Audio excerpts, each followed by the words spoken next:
한 절이니까 한 목소리로 같이 읽어보겠습니다. 시작. 내 보물 있는 그곳에는 내 마음도 있느니라. 아멘. 마태복음 6장 21절의 말씀을 중심해서 당신은 돈을 어디에 쓰십니까? 이런 제목을 붙이고 함께 은혜를 나누고자 합니다. 현대 시대에는 사람을 평가할 때에 물질, 돈이 얼마나 있느냐 그것으로 평가를 하는 세대가 됐습니다. 제가 자랄 때에는 얼마나 많이 배웠느냐, 어떤 학교를 나왔느냐 그런 것으로 인품을 평가를 했습니다. 사람 됨됨이도 배운 것만큼 사람답다 하는 생각을 많이 했었습니다. 지금은 돈이 얼마나 있느냐 하는 것으로 평가를 합니다. 그래서 좋은 비싼 명품 가방, 명품 옷 그런 것들로 치장을 하고 아주 외제 승용차를 타고 다니고 돈 있는 행세를 하게 되면은 좀 우러러 보고 그렇습니다. 오늘 우리 그리스도인들은 하나님 여호와를 경외하고 있는 하나님의 사람들은 어떤 삶을 살아야 되느냐 하는 것들을 다시 한번 생각해 보는 시간을 가져야 된다고 믿습니다. 그래서 그리스도인들은 얼마나 많은 돈이 있느냐 하는 것으로 평가하지 않고 그 돈을 어디에다가 얼마나 쓰느냐 하는 것으로 계산을 합니다. 하나님께서도 마지막에 얼마나 남겨두었느냐, 얼마나 통장에 많이 돈이 들었느냐, 재산이 얼마나 있었냐 그거 절대 보지 않습니다. 그거 다 썩어질 것이에요. 주님의 영광을 위하여 얼마나 썼느냐, 가치 있게 제대로 하나님의 뜻대로 썼느냐를 물어보실 줄로 믿습니다. 이제 마태복음 6장 19절부터 21절까지 그리고 24절을 보면서 마음의 말씀을 먼저 새길 수 있기를 그렇게 바랍니다. 너희를 위하여 보물을 땅에 쌓아두지 말라. 오직 너희를 위하여 보물을 하늘에 쌓아두라. 내 보물이 있는 그곳에는 내 마음도 있느니라. 너희가 하나님과 재물을 겸하여 섬기지 못하느니라. 이렇게 말씀하고 있어요. 재물을 땅에 쌓아두지 말라. 그 소용없다. 내 보물이 있는 그곳에 내 마음도 있다. 너희가 하나님과 재물을 겸하여 섬기지 못한다. 이 말을 가만히 보면은 우리는 하나님 여호와를 섬기는 자들인데 재물도 섬김의 대상이 된다는 것이에요. 하나님과 재물을 동등한 위치에 놓거나 재물을 더 소중하게 여기거나 우리가 하나님을 더 소중하게 여기느냐 거기에 그리스도인들의 삶이 평가된다고 믿습니다. 솔직히 말해서 우리들은 하나님보다 더 돈을 먼저 찾거나 하나님보다 재물을 더 소중하게 여기고 재물에 기대어 의지하지 않는가 생각을 해봅니다. 병 나면은 하나님 먼저 안 찾고 병은 먼저 찾죠. 돈이 얼마나 들 것인가 또 계산을 해봅니다. 그러니까 기도는 형식이에요. 마지막에 가서 병원에서도 고칠 수 없다. 이제는 뭐 별 볼 일 없다. 죽어야 된다. 이런 사형 선고를 받으면 그제서 하나님께 매달리는 경우를 많이 봐요. 그게 어리석은 짓이에요. 우리 하나님은 여전히 살아계시고 언제나 함께 하십니다. 그렇기 때문에 언제나 우리는 마음의 문을 열고 여호와 하나님을 바라봐야 되는 줄로 믿습니다. 우리가 가지고 있는 돈을 나는 지금 어디에다 주로 쓰고 있느냐 가계부를 써봐야 됩니다. 그래야 11조도 계산하고 하나님을 위하여 드려진 헌금이 얼마나 되는가도 계산해 봅니다. 우리는 구약 성경에 나오는 율법을 준행할 이유는 없습니다. 왜냐하면 하나님의 은혜로 구원받아 하나님의 백성이 됐기 때문에. 그러나 구약 성경을 율법을 기준 삼아 볼 필요는 있습니다. 하나님이 택한 백성들은 이렇게 살아야 된다라고 율법에 규정하고 있는데 그 율법을 기준해서 나를 평가해 볼 수는 있습니다. 그러나 율법에 매이라고 하신 건 아닙니다. 우리에게 자유를 주셨잖아요. 여호와 하나님을 경외하기에 스스로 하나님께 합당한 삶을 걸어가는 것을 말하거든요. 11조를 안 내도 상관없고 주일을 안 지켜도 상관없고 그게 목숨처럼 매이는 건 아닙니다. 이미 예수께서 값을 다 지불해 줬기 때문에 그런 게 문제가 되는 건 아니에요. 그러나 하나님과 우리가 함께 천국에서 영원히 살아야 될 사람들이잖아요. 그렇다 그러면은 하나님이 기뻐하는 곳을 향하여 함께 걸어가는 그런 성도들이 돼야 된다 하는 사실입니다. 율법적으로 보게 되면은 이스라엘 백성들은 최소한 10의 1조는 내 것이 아니고 하나님 것이다라고 분류했습니다. 그리고 자기가 농사를 짓거나 그렇게 했을 적에 곡식을 걷어들일 적에 모퉁이, 네 모퉁이는 걷어들이지 말고 놓아두게 되어 있습니다. 이삭을 비워드리다가 땅에 떨어진 건 줍지 말라고 그랬어요. 왜냐? 나그네와 가난한 자와 고아와 과부가 먹을 수 있도록 하는 것입니다. 그 모퉁이를 계산해 보면 대략 20%에서 25% 정도 나옵니다. 네모 반듯한 땅이 있다고 치고 콤파스로 동그랗게 그리고 네 모퉁이 땅을 빼면은 그렇게 나와요. 그러니까 우리가 사용하는 내가 수입을 얻어서 사용하는 돈에 대해서 10의 1조만큼 계산에 따로 놓고 또 구제헌금, 이웃을 도울 수 있는 곳으로 20%에서 25% 정도 남겨놓고 내게 생명을 주기 위하여 우리에게 복음을 증거하기 위하여 외국 선교사들이 그 오진 풍파를 이기고 그때는 배도 시원찮았잖아요. 한국까지 와가지고 죽음을 무릅쓰고 피 흘리면서 복음을 증거해 준 그분들 생각하면 우리도 복음을 증거해야 다른 민족에게 그리스도 예수를 모르는 소수 민족들에게 복음을 증거해야 될 부담을 안고 있습니다. 그런 사명을 또 주셨잖아요. 예수님께서 승천하시기 전에 제자들에게 말씀한 당부의 말씀이 있습니다. 너희는 기다리라. 성령이 너에게 임하면 권능을 받고 예루살렘과 사마리아 땅끝까지 이르러 내 증인이 되리라 부탁하신 말씀도 있어요. 그를 위해서 선교사로 나가든지 선교사를 지원하고 선교사의 선교 비용을 대주는 것 또한 우리가 해야 될 일입니다. 그렇게 계산한다면은 그저 평범하게 계산한다 그러면은 자기 총 수입의 한 40% 내지 50% 정도는 하나님께 드려지고 나머지 갖고 우리가 살아야 돼요. 그런데 그것이 의무적이 되고 규정이 되어버리면은 부담되고 힘들어서 예수 믿을 맛이 안 납니다. 한 달에 한 100만 원 벌어가지고 50%면 50만 원 내고 50만 원 갖고 어떻게 못 살잖아요. 우리 하나님은 그렇게 요구하시는 분이 아니세요.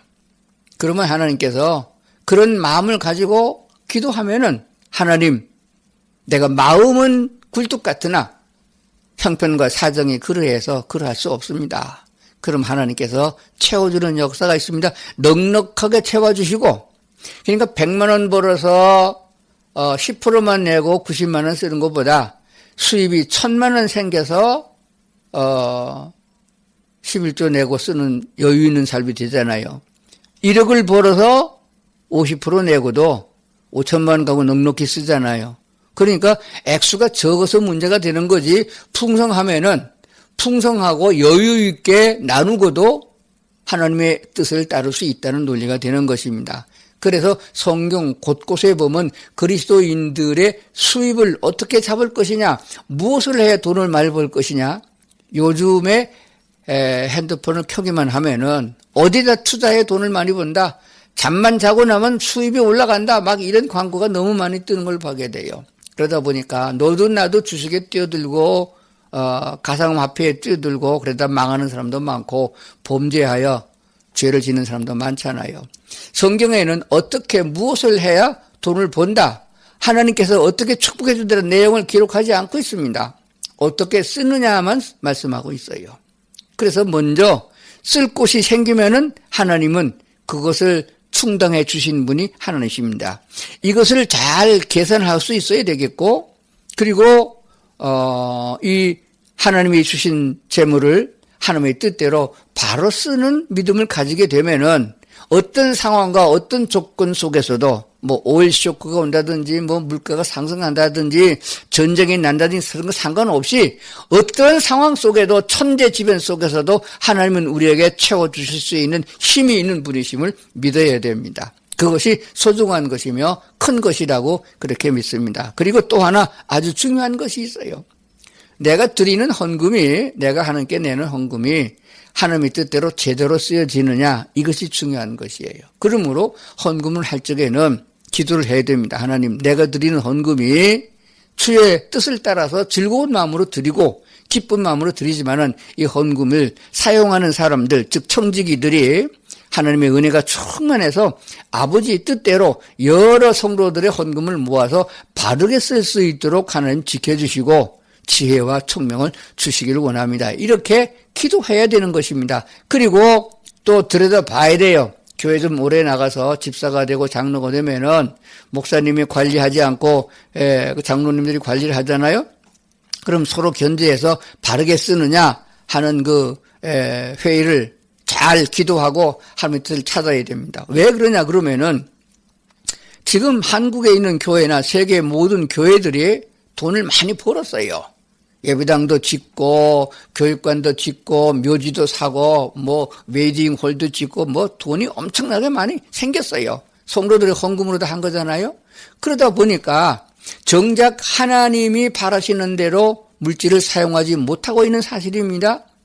그래서 하나님을 찾지 않고 재정부장을 먼저 찾고 돈이 얼마나 남아있느냐 하는 걸 본단 말이에요. 다윗 왕조 시대 때에 하나님께서는 다윗을 상당히 결책했던 절이 있습니다. 군사력이 얼마나 되느냐 인구조사를 한 거예요.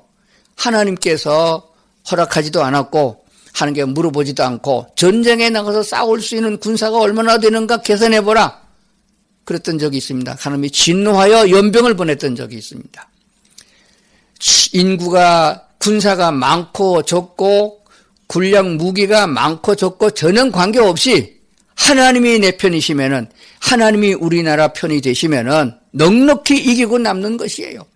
하나님은 천사 하나를 보내어서 수만 명을 송적으로 만들 수 있고 상대방의 적군들의 군사들을 다 눈이 멀게 하여 꼼짝도 못하게 할 수 있는 사건들을 구약성경 기록해 주고 있거든요. 그 하나님 어디 가셨나요? 지금도 여전히 우리 하나님이십니다. 그러니까 그런 뜻으로 그렇게 하나님을 신뢰하고 하나님을 믿고 하나님을 경외하면서 교회 재정을 운영하느냐? 그게 아니라는 거예요. 어떻게 하면 좀 뜯어먹을 수 있는가? 어떻게 해서 부스러기도 내 주머니에 넣을 수 있을까? 이런 인간들이 모여서 교회를 구성하고 있으니까 하나님이 교회를 떠나고 생명이 없는 교회, 종교가 되고 기업이 됐다는 얘기가 되는 것입니다. 여러분들이 속해 있는 교회의 목사님은 또 교회의 중직들은 그 돈을 어디다 쓰나 생각해 봐야 됩니다. 엉뚱한 대로 다 나가고 있습니다. 겉으로는 번드름합니다. 겉으로는 이웃을 사랑해야 되고 이웃 돕게 해야 되고 또 북한 동포도 불쌍히 여기고 또 해외도 성모 많이 해서 지출을 합니다. 그런데 결국 그거 보면 다 마귀가 눈가림하여 속여서 악마가 쥐고 흔드는 악마의 아구리에다 돈을 쳐넣는 꼴이 되는 거예요. 제가 왜 이런 얘기를 하냐 그러면은 목사가 이 성도들을 분별할 수 있도록 가르쳐 주지 않으면은 성도들도 다 따라서 속아요. 마귀의 가장 큰 기술이 뭐냐 그러면은 속임수예요. 처음부터 속였습니다. 그래서 에베소서가 말하기를 너의 압이 마귀에게서 너희가 났으므로 너희도 똑같이 그 짓을 한다 이렇게 말씀하고 있는 걸 보게 되거든요. 그러니까 하나님을 속이고 하나님을 불신하고 하나님이 없는 가운데 인간의 잔머리를 굴려서 행하는 모든 계획은 다 허사가 된다는 사실을 기억을 해야 됩니다. 그러다 보니까 우리가 표면적으로 보여주는 대로 무엇이 있나 그렇다면 정치적인 체계를 들여다볼 수 있는 거예요. 우리나라는 그래도 오랜 역사와 유구한 역사를 가지고 있지만은 참 지질하게도 못 살고 가난했었어요. 다행히도 이승만 대통령이 깨어서 선교사들에 의해서 그리스도 예수를 영접하고 미국으로 가서 공부를 많이 하고 배우고 하나님의 역사하는 나라 미국이 어떻게 건설되는지를 체험하고 그가 돌아와서 대한민국의 민주주의 국가를 설립을 한 것을 보게 됩니다. 그때 당시의 역사적인 관점을 보게 되면은 공산사회주의를 지향하던 사람들이 거의 80%가량 되고 이승만 대통령을 따르는 사람들의 비율은 그저 10%에서 15% 정도도 안 되는 사람들을 데리고 그들을 다 싸워서 이기고 민주주의 국가를 세웠단 말입니다. 그게 하나님의 은혜인 거예요. 하나님의 손길이 미치지 않았으면은 그 잔당들이, 그 악당들이 그냥 두지 않았을 겁니다. 하나님이 다 가지치기 하고 정리해서 이승만 대통령을 대통령으로 세우고 나라는 토지 계획도 이루어지고 수출 주도 성장 정책을 써가지고 부흥 발전해가지고 이만큼 대한민국이 발전한 것을 보게 됩니다. 그런데 이 악의 뿌리처럼 공산사회주의 사상이 한국에 들어와가지고 뿌리를 내려가지고 지금 곳곳에 모든 요소에 침투해가지고 한국을 병들게 만들고 좀 먹듯이 파먹고 그렇게 나라를 망하게 하고 있다는 것을 우리가 알아야 하는 것입니다. 그것이 무엇이냐 하게 되면은 구체적으로 선한 생각으로 좋은 마음으로 헌금을 해서 보냈는데 그게 전부 다가 거짓에 속아서 악한 자의 손에 들어갔다는 것을 보게 되었습니다. 혹시 들어보셨나 모르겠네요. 우리나라의 민간 단체에 이웃을 돕는 기구가 있습니다. 물론 세계적인 기구로 월드비전이라든지 무슨 기아대책이라든지 국경 없는 의사라든지 그렇게 좋은 일 하는 단체가 국제적으로 많이 있습니다. 우리나라에도 노란 우산도 있고 또 이웃돕길 선부 한데 국가적으로 모아가지고 그 사랑의 열매 하고 있는 공동 모금회도 있습니다. 그것 말고 기독교 정신으로 재단을 성립해가지고 처음에는 정말로 가난하고 병들고 소외된 자를 돕는 그런 단체로 법인으로 시작을 했습니다. 그런데 그것을 설립한 건설회사 회장님이신 장로님께서 돌아가시고 그 후에 대를 좀 거쳐오면서 야금야금 그런 악한 자들의 손을 잡고 파고들어가지고 지금은 완전히 사탄의 손아귀에 넘어간 단체가 있습니다. 그 혹시 보셨는지 모르겠어요. 한빛 누리 재단이라는 걸 들어보셨나요? 자단법인 한빛 누리. 참 이름이 좋아요. 재단입니다. 그 재단에 협조해서 헌금하는 사회단체나 개인이나 교회가 수도 없는데 1년에 얼마나 헌금이 들어가느냐. 수백억이 헌금이 모여지고 그것이 다 어디에 쓰느냐 알아보면은 다 악한 공산사회주의로 들어가고 있다는 것을 우리가 알아야 하는 것입니다. 예를 들어보면 이렇습니다. 김대중 대통령 시절에 북한과 교류를 하면서 도로와 철도를 이어주고 그리고 그곳에 공장도 세워주고 서로 관광도 오고 가고 하는 이런 관계를 유대하게 된 것을 알게 됩니다.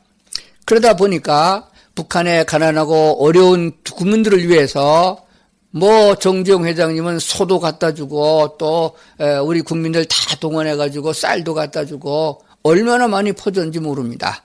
그래서 금방이라도 남북이 평화통일되어질 것 같고 금방이라도 남북이 하나가 되어 손잡고 북한 땅에 교회가 잃어버렸던 수많은 교회를 다시 세우고 민주국가로 통일이 되겠다고 생각을 했는데 그게 됐나요? 안 됐어요. 왜냐하면 속았어요. 아주 오래전부터 아담과 하와를 유혹해서 하나님을 떠나게 만들었던 사탄의 악마가 계승해서 그들 속에 들어가서 속였어요. 그래서 우리나라가 김대중 대통령의 그 인품도 좋으시고 또 국가를 사랑하는 마음도 얼마나 크신 분입니까? 그런데 폭삭 속았어요. 그래가지고 결과적으로 세월이 흐르면서 들어갔던 모든 물자가 백성들에게 굶주림을 채워주고 그들에게 유익하게 되어준데 사용된 것이 아니라 군량미로 들어가고 군사시설을 늘리고 결과적으로 핵보유국을 만들었다 그 말입니다. 그와 같이 한빛누리 재단도 마찬가지가 되어집니다. 제가 얘기하는 얘기를 뭐 정치적인 얘기로 고깝게 듣지 마시고 잘 새겨 들어야 됩니다. 왜 속느냐? 선한 사업이니까 좋은 말로 해주니까 그래서 마땅히 해야 된다고 생각해서 헌금을 한 거예요. 그런데 그 돈이 그렇게 쓰였단 말입니다. 대표적인 예를 제가 좀 들어보겠습니다. 평양과학기술대학이라는 것이 세워졌습니다. 남북의 공동이지만은 이름은 공동이지만은 거의 95% 이상을 한국에서 돈을 대서 기술자가 가가지고 대학교를 세워줬습니다. 2001년에 시작해가지고 2010년에 개교를 했습니다. 평양과학기술대학입니다. 지금도 있습니다. 김일성 종합대학이나 김책대학보다 더 좋은 대학입니다. 그런데 결과적으로 어떻게 되느냐? 그 대학에 컴퓨터 한 대도 없고 컴퓨터 컴자도 모르는 자판도 쓸 줄 모르는 그 당시에 북한에 컴퓨터를 수십 대를 갖다가 학교에 설치해주고 과학기술 발전을 위하여서 미국에 있는 제일동포들, 한국에 있는 교수들이 가서 직접 한국 그 사람들을 가르쳐주는 대학을 운영한 거예요. 제가 잘 아는 목사님이 계십니다. 옛날에 소망교회 담임 목사님이었던 무슨 목사님이 계시는데 그분이 주도해서 헌금을 걷어가지고 그때 486인가 되는 컴퓨터를 아주 새 거를 갖다가 40몇 대인가 구입을 해가지고 갖다 설치해 줬습니다. 그게 얼마나 좋은 일이에요. 북한도 우리 형제요, 우리 동포요. 그들도 배워야 머리가 깨어질 것이고 그들도 배가 불러야 전쟁 준비 안 할 것 생겼는데 그게 정반대로 된 것입니다. 그러므로 말미암아 그 과학기술대학에서 배운 학생들로 말미암아 지금은 북한이 전 세계에서 가장 뛰어나고 악랄하고 아주 기술이 좋은 해킹 부대를 만들어냈습니다.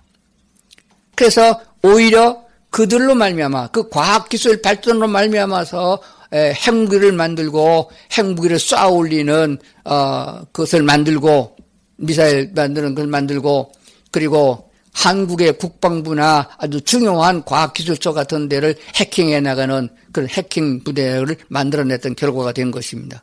그러면 시작은 선한 마음으로 시작했으나 결과론적으로 가보면은 김대중 대통령도 속았고 그때에 수많은 교회가 헌금을 많이 해서 적은 교회는 적게 하고 많은 교회는 많이 했습니다. 그 돈이 얼마나 많이 들어갔겠습니까? 그러니까 제가 이런 얘기를 해놓으면은 하나님의 영으로 감동되어져서 성령의 은혜가 충만한 사람들이었다면 그 미래를 볼 수 있는 영안이 열렸어야 되는데 그렇지 못했다는 얘기입니다. 그와 아울러서 현대 교회를 살펴보면은 교회에 교인은 많고 교회 시설과 재단은 튼튼하게 됐으나 하나님의 성령은 떠나고 복음이 없는 교회가 됐단 말입니다. 중국에 있는 교회나 북한에 있는 교회와 똑같은 교회로 나가고 있다는 사실입니다. 교회의 설립의 주 목적은 물론 교제도 있고 예배도 있고 뭐 다 있지만은 가장 중요한 것은 복음이 전파되어져서 예수 그리스도를 영접하고 거듭나는 성도들이 일어나는 이 사건입니다. 그러므로 초대교회에는 예배당을 지은 기록이 없어요. 사도 바울이 나가서 복음을 증거한 그 하루에도 3,000명씩 회개하는 역사가 일어났고 정말로 수많은 곳곳마다 수많은 영혼들이 거듭나는 기억이 있었으나 수천 명이 들어가는 수만 명이 들어갔던 예배당을 지었다는 기록이 없습니다. 그런 것은 무엇을 말하고 있느냐? 그래서 초대 교회들이 발전되어져 가지고 로마 카톨릭을 이루었는데 카톨릭 교회 성당을 지으면서 돈을 걷어들이면서 돈이 하나님보다 우선한 시대가 됐고 그러므로 교회는 타락해서 본질을 벗어났다는 얘기가 되는 것입니다. 그래서 평양과학기술대학이 2001년에 시작해서 돈이 주기 시작했고 김대중 대통령이 2003년까지 대통령이 있었고 노무현 대통령이 2008년에서 2013년 이어지는 이 과정 속에서 북한은 핵 보유국이 되어져서 아주 이제는 남과 북이 형제가 아니고 완전히 적대국으로 선언되어져 가지고 이제는 언제 전쟁이 터지는지 모르는 이런 상황이 되어졌다는 사실입니다. 이렇게 되어진 데는 교회가 책임이 아주 큰 거예요.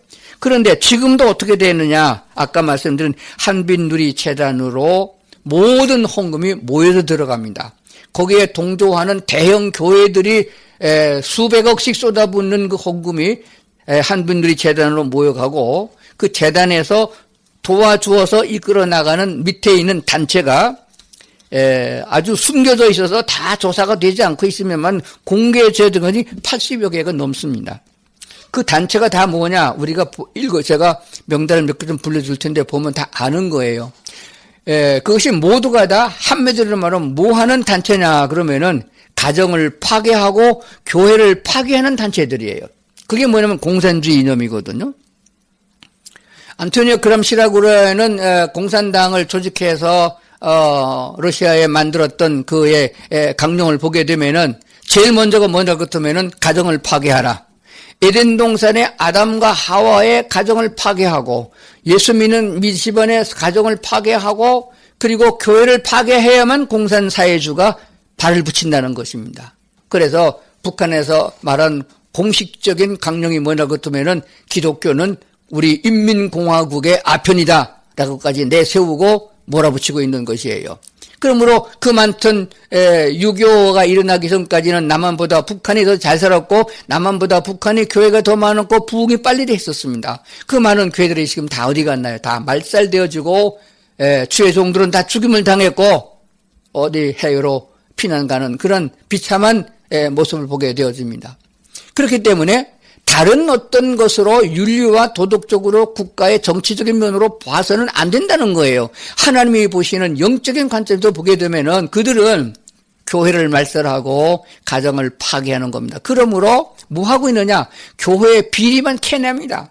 교회가 완전한 데는 한 군데도 없어요. 저도 마찬가지입니다. 목사도 마찬가지입니다. 구약 성경의 오랜 역사를 보게 되면은 이조 왕조보다 더하게 이스라엘의 왕들이나 유다의 왕들 보면 더 하나님 앞에 신실한 왕들보다는 악하고 나쁜 왕들이 더 많습니다. 그럼에도 불구하고 그래도 하나님이 그들을 관리하고 인도하셨음을 보게 되어집니다.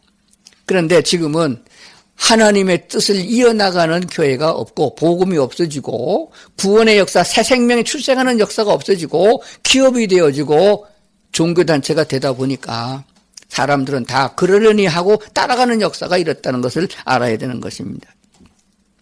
자, 그래서 그들이 가정을 파괴하고 교회를 파괴하는데 쓰는 도구가 뭐냐? 아주 간단합니다. 술과 마약에 물들게 만들고 음란에 물들게 만들어 버립니다. 그래서 남자끼리 동성이 그 짓을 하게 만들고 사람과 짐승이 그 짓을 하게 만들고 그렇게 파괴하는 거예요. 그러다 보면 남편이 그렇게 되면 가정에서 아내가 가만히 있겠어요? 이혼이 되어지고 자식이 그 꼴을 보고 에이즈에 걸려가지고 나가 자빠지고 이것을 어느 가정이 온전한 가정이라고 보겠어요? 그것이 표면적으로 드러나지 않아서 그렇지 우리나라만 해도 에이즈 환자를 위해서 1년에 사용되어지는 돈이 20조가 넘어간다는 걸 알아야 됩니다. 근데 발표를 안 해요. 그 다 국민 세금 아니겠습니까? 그러니까 20대 청년이 에이즈 환자가 되어지면은 그 동성애 통해 가지고 감염되는 확률이 제일 많잖아요. 되면은 국가가 다 기초생활수급자로 만들어서 죽을 때까지 보조금을 주고 치료는 100% 무료로 해주고 그리고 그 사람들은 돌아다니면서 나 에이즈 환자 하지 않습니다. 아닌 척하고 젊은 중학생, 고등학생들을 꼬셔가지고 용돈 준다고 그래가지고 그 짓을 해가지고 또 에이즈를 퍼뜨리고 이것을 국가적으로 지금 국회가 차별금지법 이런 걸 가지고 국회 법을 통과해가지고 공식화한다 하는 상황이 있어서 한국교회가 조금 정신 차리고 거기에 대한 반대운동을 하지만은 근본은 그게 아닙니다. 반대운동 한다고 눈도 끔찍도 하지 않습니다. 공산사회주의에 물이 들고 이념을 갖고 있는 돈과 여자와 악한 것으로 물들었던 그들은 절대 그 끈을 놓지 않고 무슨 수를 쓰든지 간에 죽음을 불사하고도 지켜나가는 것입니다. 그러므로 그 법이 통과된 나라마다 가정이 깨지고 교회가 깨지고 국가가 허물어져서 휘청거리는 모습을 우리는 눈으로 보고 있다는 것을 알아야 됩니다. 그래서 그들의 모든 지원하는 단체가 80여 개가 넘는 단체가 한두 개는 표면적으로 밥집도 운영하고 장학금도 주고 그런 걸 해요. 그렇지만 그건 표면적인 것이고 속에 드러내면 95% 이상은 다 아주 그런 가정을 파괴하고 교회를 파괴하는 데 쓰는다 하는 것을 알게 되었습니다. 그들 기금 중에서 제일 많이 지출되는 것이 공개적으로 된 걸 보면 뉴스 엔조이라는 데를 들어갑니다. 그게 뭐 하는 데예요? 언론회사예요. 물론 지상파 같은 건 아니지만 유튜브 같은 그런 거지만 거기 소리가 얼마나 강하냐 그러면은 교회 비리만 캐냅니다. 목사의 비리만 캐냅니다. 그래가지고 성명서를 발표합니다. 그럼 다른 일간지나 일반 방송에서 받아 쓰는 거예요. 그래가지고 얼마나 많은 교회가 깨졌으며 가정이 파괴됐습니까? 목사의 허물을 드러내는 것이 기독교 단체가 헌금을 가지고 운영하는 뉴스 엔조이가 할 일이 아니에요. 어떻게 됩니까? 교회의 허물을 덮어주고 비리를 퇴객해 만들고 이렇게 정상이잖아요. 그런데 요만한 걸 끄집어내가지고 입짝으로 퍼뜨려 버린단 말입니다. 근거도 없어요. 이런 것은 그런 것은 근거 없지만 그렇다더라 해서 발표하게 되면은 그게 눈덩이 같이 불어나가지고 문제가 되는 거예요. 그러지 않아도 지금 정치가 시끄럽고 일간지도 마찬가지고 그 일반 방송도 그렇게 가짜 뉴스가 많은 그런 판국인데 얼마나 악랄하게 되어집니까? 거기에 제일 많은 돈이 교회 성도들이 내는 헌금이 글로 들어간다는 것을 알아야 됩니다.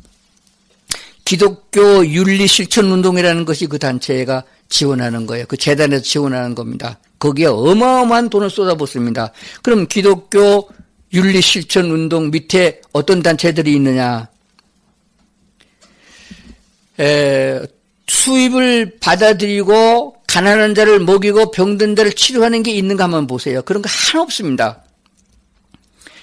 공의정치포럼, 교회 개혁실천연대, 교회 재정 건강성 운동, 기독교 환경교육센터 살림, 기독교 법률가회, 기후위기 기독교 비상행동, 대한민국 교육봉사단, 사교육 걱정 없는 세상, 세월호 참사를 기억하는 기독교인 모임, 시민단체 연대회의, 아름다운 배웅, 기독교 연구원 느헤미야, 대한민국 교육봉사단, 복음과 상황, 신년과 함께, 청아림, 청아림 교육기관이에요. 청소년들 교육시키는 겁니다. 공산당 이념으로 교육시키는 기관이에요. 춤추는 평화, 토지자유연구소, 토지는 국가가 소유해야 된다. 공산당 이름과 똑같은 것입니다. 그리고 평화누리가 있고 사단법인 평화와 통일을 위한 연대, 미군 철수 반대, 미군 철수하라 외치는 데고 사드 반대, 송전탑 반대, 트랜스젠더 인권단체, 세습 반대. 들어본 얘기입니까? 여기에 가난하고 병든 자 보조해주고 도와준다는 게 어디 있어요? 여기에 다 수천만 원씩 다 들어가는 단체들입니다. 이것을 지원하는 데가 어디냐? 대표적인 교회를 제가 소개를 해보겠습니다. 그런데 이제 그들이 사회적인 운동을 통해서 막 공개하고 공격을 하니까 이제는 진짜로 그렇게 했는지 모르겠습니다만은 이제 그 단체, 그 교회는 거기 지원하지 않는다. 그렇게 발표를 하고 또 거기에 뭐 자문위원이나 뭐 고문이나 이렇게 이름 붙여준 거 뺀다. 그렇게 했는데 겉으로만 그랬고 속으로는 안 그런지 그건 모르겠어요. 나중에 봐야 하는 일입니다. 가장 많은 돈을 지원하고 있는 것은 우리들 교회 김양재 목사라는 여자 목사님이십니다. 거기는 뭐 젠더도 반대하고 차별금지부터 반대하고 뭐 철학 기도도 하고 농성도 하고 뭐 거룩한 교회고 이웃돕기 많은 그런 교회로 소문난 교회입니다. 그런데 거기서 내는 헌금이 글로 다 수많은 돈이 제일 많은 돈이 글로 들어가고 있다. 수십 년 동안 그렇게 했다는 것입니다.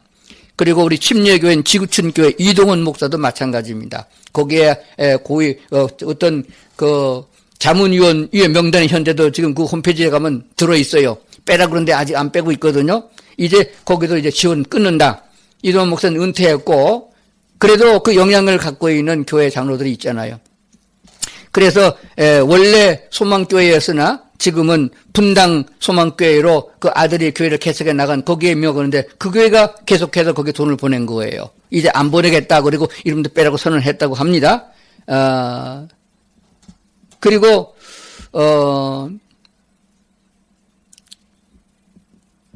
여기에 표면적으로 그 사람들이 어떤 교회를 가지고 있기도 하고 존경받고 그리고 엄청나게 많은 성도들을 거르고 있는 교회가 있습니다. 그 중에서 가장 영향을 끼친 사람은 손봉호 교수라고 서울대 전 교수가 있습니다. 이 손봉호 교수가 여기 모든 단체에 끼지 않은 데가 없습니다. 다 자문위원이나 고문이나 그래도 가서 강연하고 축하해주고 하는 자리에 앉아 있습니다. 말 들어보면 엄청 사회운동을 많이 하고 좋은 일 많이 하는 걸 보여줍니다. 지돈 쓰지 않았습니다. 다 걷어가지고 그렇게 된 거예요.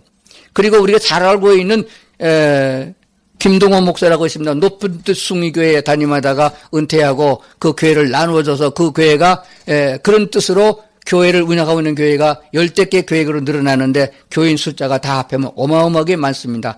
그 사람도 역시 그와 똑같이 그 운동에 참여하고 있는 자인 것을 알게 되어집니다. 그리고 3.1교회라고 문제가 있었던 교회 목사님이 나가고 그 자리에 들어가서 그 젊은 청년들을 모아가지고 이끌고 있는 송태근 목사, 교육 담당 목사고 최초로 목사가 젊은 청년들을 가르치는 교육을 담당하고 있는 이런 목사입니다. 그들은 다 누구들이냐? 이런 교회들이 헌금하고 있고 자선단체 사람들이 헌금하고 있는 것을 사용해가지고 이렇게 가정을 파괴하고 교회를 파괴하고 앞장서는 공산사회주의와 똑같은 이념을 가지고 일하고 있다 하는 것을 알게 되는 것입니다. 이렇게 되어지니까 이런 얘기를 하는 사람을 우리는 오히려 비난받습니다. 내가 만약에 담임 목사고 큰 교회 목사라면 아마 물매를 맞을 거예요. 그런데 이제는 몰매 맞을 것도 없고 내놓을 것도 없으니까 이런 소리 합니다. 저만 그런 것이 아닙니다. 올곧게 믿음 생활하고 복음에 앞장서고 있는 목사님들은 다 하나같이 죽으면 죽으리라.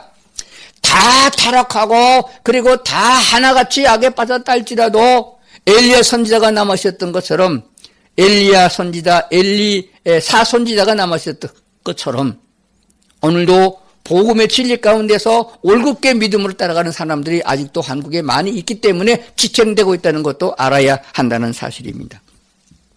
돈이라고 하는 것은 섬김의 대상이 되기도 합니다. 힘이 있습니다. 능력이 있습니다. 돈만 주면 무엇이든지 합니다. 그렇기 때문에 하나님의 능력은 전력하고 돈의 능력이 훨씬 더 앞장서고 있습니다. 돈 줘서 안 되는 사람이 어디 있겠습니까? 돈으로 살인 청부도 하고 돈으로다 기업을 사기도 하고 돈으로다가 입막음을 하기도 하고 돈으로 재판을 굽게도 만드는 역사들이 지금 얼마나 많이 일어나고 있습니까? 그래서 하나님은 말씀하기를 돈과 재물을 겸하여 섬길 수 없다고 하신 말씀을 생각을 해봐야 됩니다. 자, 이제 성경을 한 군데 보겠습니다. 고린도후서 9장 8절에 있는 말씀을 보겠습니다. 쉬운 성경으로 읽어보겠습니다. 하나님은 여러분에게 모든 은혜를 넘치게 하실 수 있는 분이십니다. 이는 여러분으로 하여금 모든 일에 항상 넉넉하여 모든 선한 일을 넘치게 하게 하시려는 것입니다. 여기서 은혜를 넘치게 부어준다는 것은 은혜는 바로 물질적인 것을 내포하고 있는 거예요. 고린도후서 9장에는 헌금은 어떻게 해야 되느냐, 왜 해야 되느냐는 구체적으로 다루고 있는 내용 중에 하나가 됩니다. 하나님은 여러분에게 모든 은혜를, 그러니까 물질적인 것, 건강한 것, 지혜로운 것, 모든 은혜를 넘치게 하실 수 있는 분입니다. 이는 여러분으로 하여금 모든 일에 항상 넉넉하고 그 넉넉한 중에서 모든 선한 일을 넘치게 하게 하시는 것입니다. 여기서 선한 일이라는 말은 사회적으로 말하는 선한 게 아닙니다. 사회적으로 말하는 가난한 자를 먹여주고 병든 자를 치료해주고 억압당한 자를 자유롭게 만들고 소수에 속한 사람이 명예를 회복해주고 이런 선행을 말하는 게 아니에요. 그렇게 따지면은 노아 홍수 때 싹 쓸어서 죽일 이유가 어디 있겠어요? 그때 얼마나 착한 사람이 많았겠습니까? 얼마나 위대한 사람이 많이 있겠습니까? 선생이요, 교수고, 목사고, 선지자고 다 죽여버리지 않았습니까? 마지막 때도 마찬가지가 됩니다. 마지막 때도 노아의 때와 같다고 말씀하셨습니다. 지금 여기서 말하는 선한 것은 생명을 구원하는 것이에요. 영혼이 구원되어지는 데는 다른 길이 없습니다. 교육으로 되는 것이 아니고 어떤 방법으로 되는 것이 아닙니다. 오직 예수 그리스도의 복음을 증거하여 그가 예수님을 자기의 구주로 영접할 때 거듭나게 되는 것이에요. 이 일을 위하여 우리에게 재물을, 건강을 넉넉하게 주신다는 말씀이 되어집니다. 한 군데 더 보겠습니다. 마태복음 26장 6절부터 8절입니다. 예수께서 베다니 나병 환자 시몬의 집에 계실 때에 한 여자가 매우 귀한 향유 한 옥합을 가지고 나와서 식사하시는 예수의 머리에 부으니 제자들이 보고 분개하여 이르되 무슨 의도로 이것을 허비하느냐. 예수님의 발에다 붓고 예수님의 머리에 붓고 옷에다가 향유를 부어줘서 다 허비하고 낭비한 거 아니겠냐. 그건 무슨 짓이냐. 그때 그 다음 구절을 보게 되면 예수님께서 말리지 말아라. 이 여자가 내게 좋은 일을 했다. 그런 뜻으로 말씀하고 있는 거예요. 예수님이 허비가 아니라고 한 이유가 뭡니까? 정말로 가치 있는 것, 예수 그리스도의 장래됨에 대한 장래를 의미하고 있는 죽음과 부활, 그것은 우리에게 곧 생명으로 이어지는 부활인 것이에요. 이를 위하여 미리 예비한 것이다. 이 여자가 어떻게 그걸 알았나요? 성령의 능력으로 그 길을 예비하게 된 줄로 믿습니다. 오늘 우리들은 사람의 눈으로 평가되어지고 보는 것이 아닙니다. 하나님이 보시기에 어떠한 삶으로 하나님의 뜻을 따르고 있느냐. 우리가 주기도문 할 적에 뭐라고 합니까? 뜻이 하늘에서 이루어진 것은 땅에서도 이루어지길 기도하고 있습니다. 하나님의 나라에서는 이미 천국이 이루어졌어요. 예수님이 승천하실 때 내가 가면은 이미 많은 것이 준비되었다. 그러나 너희가 즉 이방인이 구원되어 들어올 사람들 위하여 처소를 예비하고 우리를 데리러 다시 온다고 약속하셨습니다. 하나님의 계획은 천국의 하늘나라에 다 이루어졌습니다. 이제 이 땅에서 이루어지면 되는 거예요. 이 땅에 이루어지는 것은 궁궐을 짓는다는 얘기가 아닙니다. 정치 체계를 개벽해서 나라를 만들다는 것이 아니겠습니다. 이 땅에 이루어지는 것은 영혼이 구원되어져서 성령의 인도를 받는 사람, 거듭난 영혼들을 만들어서 천국 시민으로 이끄는 것이에요. 이것을 이루기 위한 뜻으로 우리의 몸과 마음과 재물이 쓰임 받아야 된다라고 하는 사실입니다. 이제 결론으로 말씀드리겠습니다. 하나님이 원하는 뜻대로 재물을 써야 됩니다. 뿐만 아니라 내 건강도 그렇게 사용되어야 됩니다. 그것은 바로 영혼 구원입니다. 영혼 구원은 다른 어떤 방법으로 되지 않습니다. 노력한다고 되는 거 아닙니다. 사형리를 달달 오인다고 되는 게 아닙니다. 성경 공부 많이 한다고 되는 거 아니에요. 물론 그것도 필요합니다. 하나님께 전적으로 의지하고 마음문을 열어서 복음을 듣고 예수님이 곧 하나님이시구나. 예수가 그리스도로 내 안에 들어오셔서 나의 주인이 되어 주시옵소서라고 무릎을 꿇고 간구할 적에 성령의 역사함으로 거듭나게 되는 거예요. 이것을 교회가 하느냐? 지금 안 하잖아요. 주일 설교가 3번, 4번 있어도 복음의 메시지가 구체적으로 전파되는 게 거의 없어요. 초대교회 때는 우리나라가 그렇게 하지 않았습니다. 그냥 윤리와 도덕적 좋은 사람들아 착한 사람들아 이웃돕기 마냥 이런 거는 사회단체가 얼마든지 할 수 있는 것이에요. 오직 교회의 생명은 예수 그리스도를 전하는 것이고 여호와 하나님을 찬양하여 하나님의 뜻을 따르고 그것으로 나가는 것이라고 믿습니다. 그러므로 하나님의 나라 곧 천국이 최종적인 목적지입니다. 하나님이 그를 위해서 올인하는 것이에요. 그러므로 결론적으로 우리는 마귀에게 속아서 물질을 써서는 안 되고 그걸 거두어서 사용하고 있는 교회는 정말로 성령의 은혜를 따라서 하나님이 원하는 것인가 영적 눈을 뜨고 어느 것이 교회를 살리는 것이고 어느 것이 성도들을 살리는 데 쓰는 것인가를 분명히 알고 바르게 쓰고 공개되어져야 된다 하는 사실입니다. 그리할 때에만 하나님의 은혜가 아직도 우리에게 역사되어지고 우리 가운데 있음을 우리가 피부로 느끼게 되는 줄로 믿습니다. 오늘 제목을 제가 뭐라고 정했나요? 당신은 돈을 어디에 쓰고 있습니까? 몇 %나 복음 사업을 위해서 쓰고 있나요? 그것부터 생각하고 여러분이 내는 헌금이 어디에 어떻게 쓰이고 있냐 알고나 있느냐? 목사님을 믿고 맺겠다고요? 믿을 사람이 지금 어디 있어요? 의사를 믿습니까? 판사를 믿습니까? 교회 목사를 믿습니까? 믿음은 없어요. 그러므로 각자가 잘 생각해야 됩니다. 개별적으로 하나님과 관계를 맺어 나가야 돼요. 교회 단체적으로 구원받는 게 아닙니다. 어떤 이름을 가진 사람끼리 모여서 대회를 한다고 로잔 대회를 하고 무슨 기도운동 대회를 한다고 해서 되는 건 아닙니다. 하나님과 개인적인 관계를 통하여 말씀이 내 마음에 살아있고 기도가 상달되어지는 관계를 이어나가야 된다는 사실입니다. 오늘 말씀드린 우리 온 성도들이 이렇게 개인적으로 하나님과 관계를 맺어서 하나님이 말씀하는 대로 순종하여 살아가되 그것이 기쁨이요 감사가 되며 천국까지 이어지는 그런 그리스도인의 삶이 될 수 있기를 주의 이름으로 축원합니다. 기도하시겠습니다. 하나님 아버지, 오늘 우리들에게 지혜를 주시고 영적 눈을 떠서 악의 세력을 보게 하여 주시옵소서. 거짓과 유선으로 속여서 오늘도 그리스도인들을 파괴하고 있는, 교회를 파괴하고 있는 악의 무리들이 있음을 알게 하여 주시옵소서. 정신을 바짝 차리고 예수님이 다시 오시는 그날을 준비하는 저희가 되게 도와주시옵소서. 예수님 이름으로 기도드리옵나이다. 아멘.